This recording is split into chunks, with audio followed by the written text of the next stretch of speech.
Assalamualaikum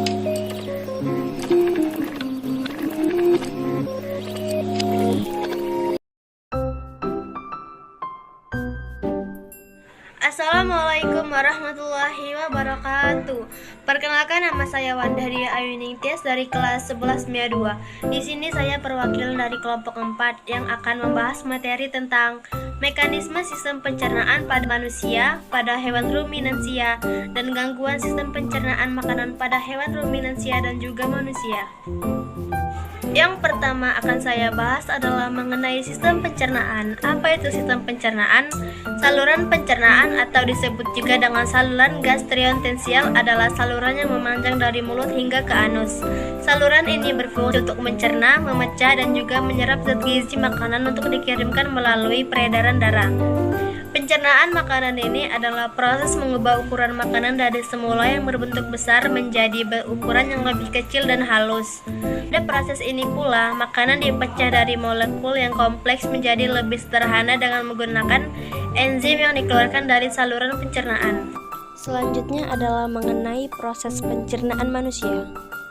Proses pencernaan manusia. Secara umum, proses pencernaan terdiri atas dua jenis, yaitu proses pencernaan mekanis dan kimiawi. 1. Proses pencernaan mekanik.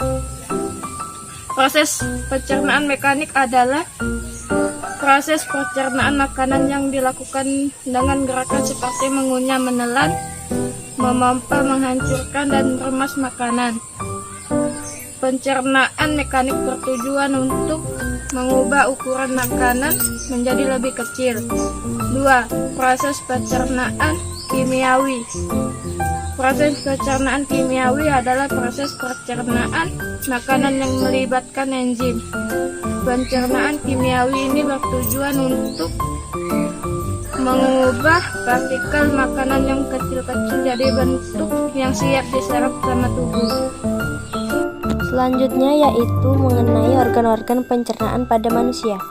Gandeng. Organ-organ pencernaan. Terdapat beberapa organ yang berperan dalam proses pencernaan makanan, yaitu meliputi mulut, kerongkongan, lambung, usus besar, usus halus. Anus kedua adalah organ pencernaan pelengkap yang terdiri dari kantung 4 kelenjar air, ilur, hati, pankreas yang membantu menghasilkan enzim-enzim pada proses pencernaan. Selanjutnya yaitu bagian organ-organ pencernaan pada manusia. Mulut. Makanan dikunyah oleh geligi-geligi dan dibasahi oleh liur dari kelenjar liur. Enzim-enzim dalam liur akan memecah karbonhidrat. Makanan kemudian melunak, disebut bolus, dan ditelan dengan bantuan lidah. Faring dan esofagus. Tenggorokan faring merupakan saluran pencernaan yang menghubungkan rongga mulut ke kerongkongan esofagus. Makanan yang ditelan dari mulut masuk melalui faring dan diteruskan ke kerongkongan. Pada dinding kerongkongan terjadi gerakan peristaltis, yaitu gerakan meremas-remas yang mendorong makanan menuju lambung. Lambung. Di lambung terjadi pencernaan kimiawi, di mana makanan dicerna oleh enzim dalam getah lambung yang dihasilkan oleh sel kelenjar dinding lambung. Getah lambung terdiri dari 1. Pepsin, enzim yang fungsinya memecah protein menjadi pepton. 2. Asam klorida atau HCl, asam yang berfungsi untuk membunuh kuman dan bakteri pada makanan yang mengaktifkan pepsonogen menjadi pepsin. Fungsi lambung untuk 1. Mencerna protein. 2. Menyimpan makanan selama 2-5 jam. 3. Mematikan mikroorganisme berbahaya yang di lambung karena ada asam lambung. Setelah melalui pencernaan di lambung, makanan akan perlahan-lahan didorong masuk ke usus halus, pankreas, hati, dan empedu. Hati adalah organ pelengkap dalam sistem pencernaan karena akan membantu cairan empedu yang diperlukan oleh proses pencernaan lemak. Empedu tersebut lalu akan ditampung di kantung empedu sebelum digunakan di usus halus. Jadi kantung empedu fungsinya menyalurkan empedu ke usus halus ya. Kalau hati yang akan menghasilkan empedu. Nah, kalau pankreas berfungsi untuk memproduksi enzim pencernaan yang mencerna karbohidrat, protein, dan lemak di usus halus. Selain itu, pankreas juga akan menghasilkan senyawa bikarbonat yang akan menetralkan makanan dari lambung yang sifatnya asam sehingga tidak melukai dinding usus halus. Selanjutnya adalah mengenai usus halus. Usus halus melanjutkan proses pencernaan menggunakan enzim yang dikeluarkan oleh pankreas dan empedu dari hati. Enzim ini bertugas untuk memecah protein, lemak, dan karbohidrat dari makanan. Selain itu, bakteri di usus kecil juga memproduksi enzim untuk mencerna karbohidrat. Usus besar. Usus besar adalah organ pencernaan yang terhubung dengan usus halus.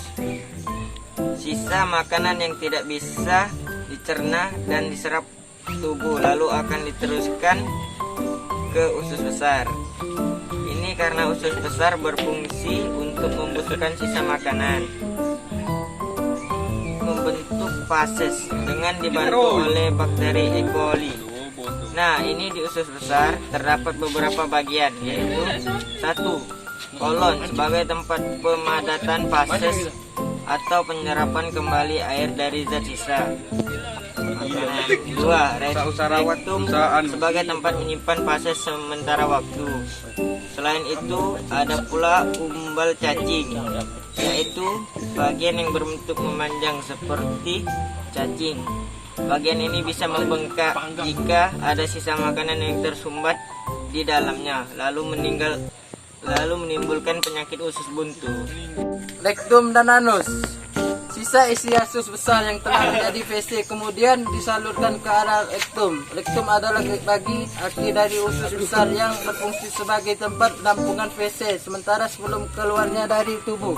Saat rektum sudah mulai penuh, otot-otot di sekelilingan akan terkesan untuk mengeluarkan WC. Inilah yang membuat Anda merasa mulas dan ingin membuang air besar. WC nanti akan dikeluarkan mulai anus. Anus merupakan bagian paling akhir dan seluruh pencernaan yang berbatas langsung dengan lingkungan luar. Fungsi anus takkan lain adalah sebagai tempat keluarnya WC. Otot-ototnya bisa berlokasi di bawah kendali dan untuk mengatur pengeluaran WC.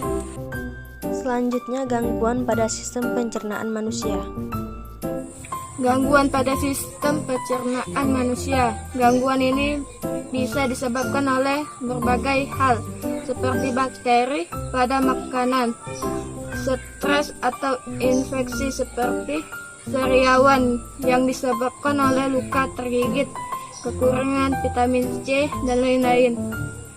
Konstipasi atau sembelit, kesukaran dalam proses defekasi atau buang air besar, diare, feses yang sangat cair akibat peristaltik terlalu cepat, apendisitis, radang usus buntu, peritonitis, infeksi pada rongga perut, cirrosis hati, radang pada hati, dan lain sebagainya.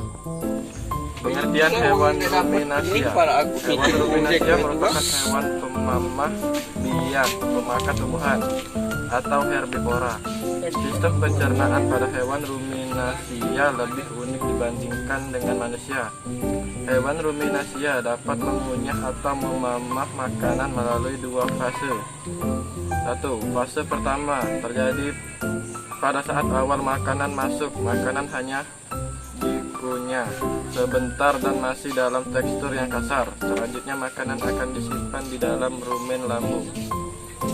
Fase kedua yaitu ketika rumen sudah penuh, hewan ruminasia akan mengeluarkan makanan yang dikunyahnya tadi untuk dikunyah kembali hingga teksturnya lebih halus. Kemudian makanan akan masuk ke dalam lambung lagi. Contoh hewan ruminansia. Hewan ruminansia adalah hewan pemamah biak seperti sapi, biri-biri, kerbau, domba, rusa, dan kijang.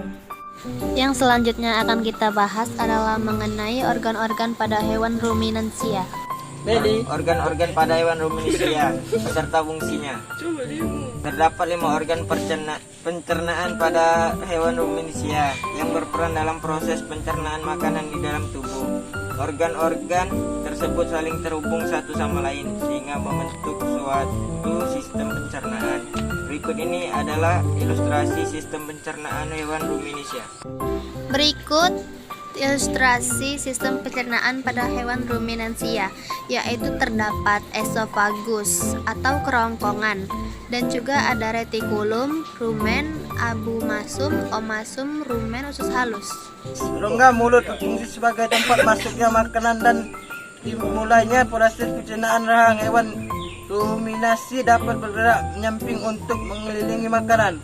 Esofagus kerongkongan. Esofagus berfungsi sebagai jalur penghubung antara rongkong mulut dengan lambung. Makanan yang meliputi esofagus tempat melalui proses apapun hal ini karena kerongkongan ruminasi umumnya sangat pendek, sekitar 5 cm, tetapi mampu lembar untuk menyesuaikan ukuran dan tekstur makanan.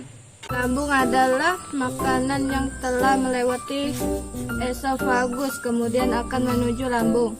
Proses pencernaan pada lambung yang pertama untuk menampung makanan, sementara sebelum dikeluarkan kembali. Selain itu, lambung berfungsi dalam proses pembusukan makanan dan menghasilkan enzim selulasa yang dapat mengurangi selulosa. Berikut ini adalah bagian-bagian lambung hewan ruminasa. Usus halus. Usus halus berfungsi menyerap sari-sari makanan yang telah diproses di dalam lambung. Sari-sari makanan yang diserap kemudian diedarkan ke seluruh tubuh dan diubah menjadi energi. Anus. Setelah sari-sari makanan diserap oleh usus halus, sisa proses penyerapan akan dibawa menuju anus. Sisa ampas makanan tersebut akan dikeluarkan melalui anus. Dan berikut ini adalah tentang gangguan pencernaan pada hewan ruminansia yang dapat kalian baca sendiri ya. Dan bagian ini adalah bagian terakhir dari presentasi kami. Mohon maaf apabila ada kesalahan kata, kepada Allah kami mohon ampun. Wabillahi taufiq wal hidayah. Wassalamualaikum warahmatullahi wabarakatuh. Terima kasih. It's 5:50 something and I feel so empty inside.